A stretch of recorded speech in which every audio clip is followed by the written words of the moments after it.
can reach our television stations, the social media, and other print media outlets. Yung Facebook ko, outlets likewise, John. Maraming salamat. Salamat.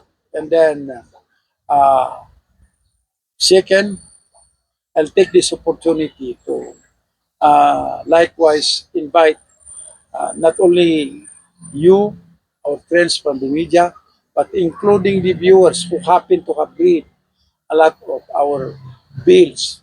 At kung meron kayong makita dyan na mag-improve sa pinail natin na bills, you are free to submit it immediately to our office.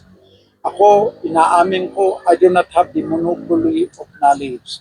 I want the help of everybody, which is doable, that can really improve the seat bill. Then, also lastly, let me take this opportunity to extend to each and everyone the greetings of my family for this biggest historical celebration entire the global village, the Day of Resurrection, which is called as the Easter Sunday. We know that this is the day when our Savior, Jesus Christ, had risen from the dead and had given us the hope that even if we will die on flesh, we will not die on our spirit. So it's all likewise a day for all of us, His people, to look at our own selves at tingnan natin ano ang mali na nagawa natin kahapon at dapat challenge natin yung ating sarili na huwag natin uulitin at hihingi ng paumanhin kung sino man ang talagang we offended, and hopefully others also will do it to us. Yun yung dapat gawin natin. Tomorrow will be the early sunrise Easter Day celebration at Malcolm Square.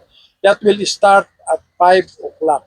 The sunrise early Easter Sunday celebration started during our time when we had formed the Ecumenical Council of the City of Baguio that composed from different church denominations, uniting ourselves to, of course, celebrate the resurrection of our Savior, Jesus Christ.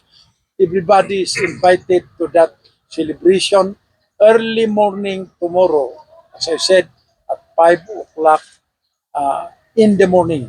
So again, to each and everyone, happy Easter.